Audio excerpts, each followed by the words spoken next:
Salut à tous, on se retrouve aujourd'hui pour parler du Paris Saint-Germain ce jeudi 29 février. On commence directement avec le prochain match du PSG, c'est demain. Demain, on est le 1er mars et le PSG se déplace du côté de Monaco. Ça sera à 21h. N'oubliez pas que ce déplacement à Monaco, c'est la dernière fois que le PSG s'était incliné en Ligue 1 à l'extérieur. C'est à Monaco. C'était la saison dernière, c'était en février dernier, donc il y a plus d'un an. Donc voilà, concernant bien sûr cette grosse rencontre demain, ce sera une rencontre aussi pour préparer bien sûr le prochain match mardi prochain contre la Real Sociedad. Et aujourd'hui, il y a eu entraînement, donc quelques photos de l'entraînement du jour avant d'affronter bien sûr l'équipe de Monaco demain.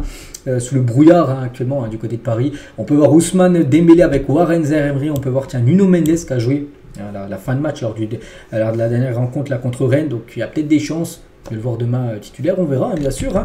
Donc il y a aussi Bradley Barcola, on peut voir aussi Kang In Lee, on peut voir qu'il y a bonne ambiance au PSG avant d'affronter Monaco. Regardez, à la fin de l'entraînement, on peut voir Dembélé, on peut voir Mbappé, tout à droite, Nordi Mukele. Donc voilà, quelques photos. Ça fait plaisir de voir ces photos-là parce qu'on peut voir pas mal de sourires tout simplement sur le visage des joueurs du Paris Saint-Germain. Donc le programme, donc j'ai dit, Monaco, c'est demain. Ensuite, il y a la Real Sociedad mardi prochain. Ensuite, il y aura le PSG contre l'équipe de Reims. C'est dans 10 jours, ce sera le week-end d'après. Ensuite, le PSG Nice, prévu un mercredi soir, dans 2 semaines, moins de 2 semaines maintenant.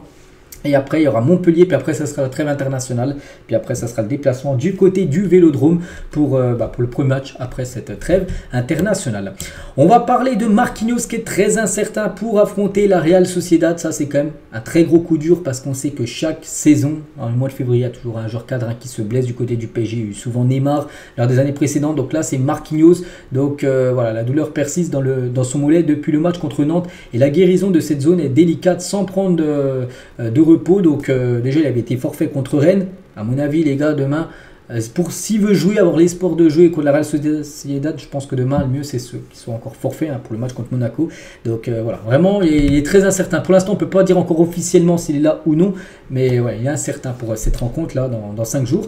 Marquinhos c'est quand même un gros coup dur parce que déjà lors du match aller il avait été très bon, l'un des meilleurs défenseurs parisiens lors de la rencontre contre la Real Sociedad, et c'est quand même un cadre, c'est un joueur d'expérience qui connaît très bien sûr les matchs élimination directe de Champions League, et c'est quand même le capitaine bien sûr de l'équipe, donc on lui envoie beaucoup de force, on espère qu'il soit là, surtout, bon peut-être pas demain, mieux demain ce qu'il va faire, mais plutôt mardi prochain.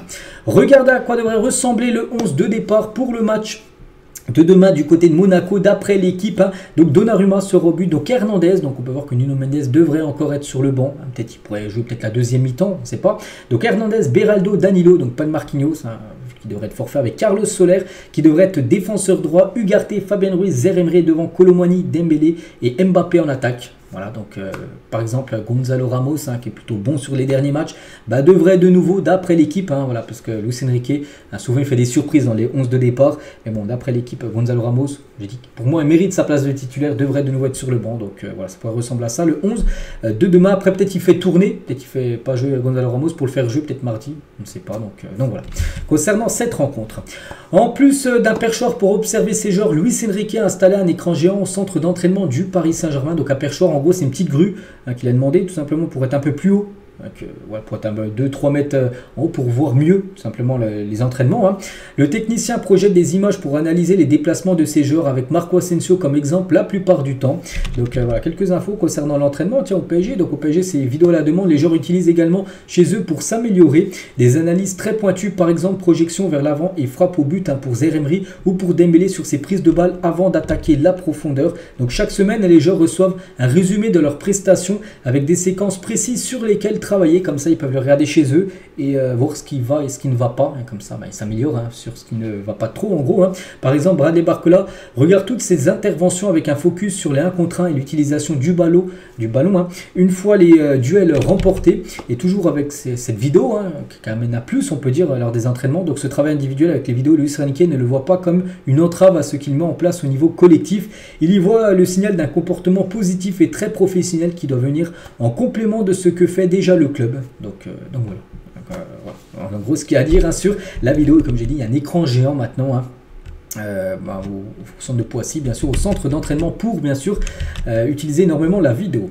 Il y a environ un an, Kimpembe assumait ses responsabilités face à Monaco. L'enfant du club et le vice-capitaine présent dans une période compliquée. Donc là, il était encore apte à jouer parce que c'était blessé. Bon, c'était après ce match de Monaco, il avait joué, je crois, un déplacement à Marseille où là vraiment il avait été blessé et puis il a pu rejouer. Mais on se souvient de ce match. Bon, le PSG s'était incliné 3-1. Je dis, la dernière défaite à l'extérieur, c'était 3-1 à Monaco. C'était le match d'après l'élimination contre le Bayern Munich. La saison dernière en Ligue des Champions. Donc c'est vrai que c'était une période compliquée parce que le PSG venait de se faire éliminer en Ligue des Champions. Puis le PSG enchaînait contre Monaco et tu avais perdu 3-1. Donc voilà, il était parti s'exprimer devant les supporters. Hein, c'était il y a à peu près un an. Cette séquence-là, on peut dire. On continue, on va parler de Kylian Mbappé. Donc maintenant, c'est Mbappé, fin de saison. Il va quitter le PSG. La mère de Kylian Mbappé, Faisal Amari, est venue à Madrid ces derniers jours pour trouver une maison pour son fils. Donc voilà, maintenant il n'y a plus de doute. Il devrait bien aller du côté du Real Madrid. Hein. Et Mbappé a déclaré que rien n'est encore confirmé concernant son départ au Real malgré les rumeurs persistantes. Donc voilà, on sait déjà qu'il va quitter le club. Mais pour lui, parce qu'il a été interviewé, enfin... Des journalistes ont posé des questions quand il était à l'Elysée. Là, il a dit que pour l'instant rien n'est encore fait, que ce soit le Real ou une autre équipe, hein, même si on sait qu'il devrait aller au Real.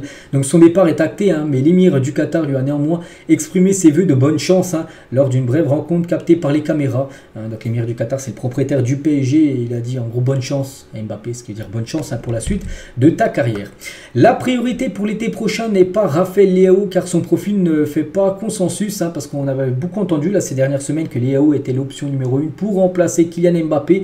Mais en gros, maintenant, plus trop, et tant mieux, je trouve, hein, parce que le PSG ne prévoit pas de dépenser 175 millions d'euros. C'est sa clause libératoire, je trouve quand même que ça fait très cher. Pour Leao, c'est vrai que c'est un bon joueur, mais je pense qu'avec cette somme-là, il y a peut-être moyen de faire peut-être 2 joueurs très bons, peut-être aussi bons hein, que Raphaël Leao. Hein. Donc voilà, il préfère quand même encore miser sur Bradley Barcola et peut-être chercher un autre joueur moins cher, hein, je pense, tiens, pourquoi pas Victor Osimhen, il coûte 130 millions d'euros, et pour moi Osimhen, je reste sur ce que j'ai dit depuis pas mal de mois, ce serait le genre parfait pour remplacer Kylian Mbappé.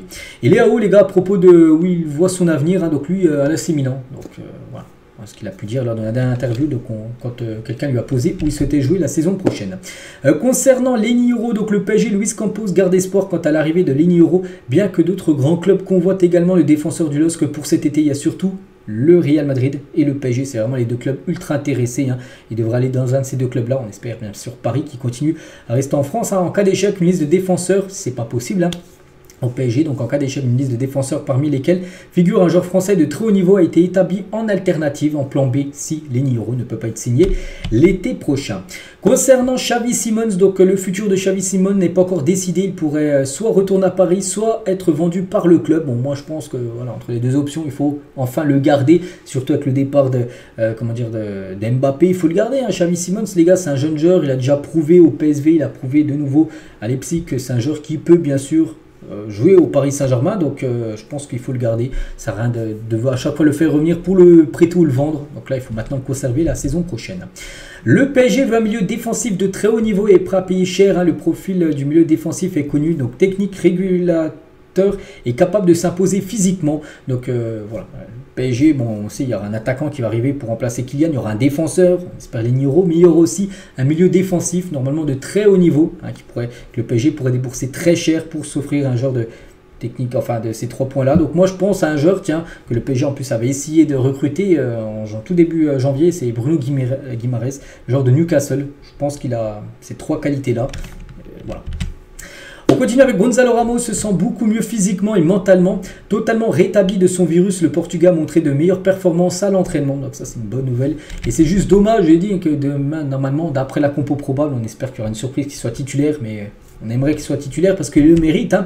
Et c'est vrai qu'il est en forme avec le PSG, mais regardez, il joue que des bouts de match. Hein. Donc buteur face à Brest, il avait rentré en jeu à la 79e minute. Pour remplacer Fabien Ruiz, bon, il avait été titulaire contre Lille hein, et buteur, puis remplacé à la 74e minute. Et buteur face à Rennes après avoir remplacé Mbappé à la 65e minute de jeu. Mais on sait qu'il a plutôt ce statut de remplaçant. On verra demain ce qui va être décidé concernant son sort.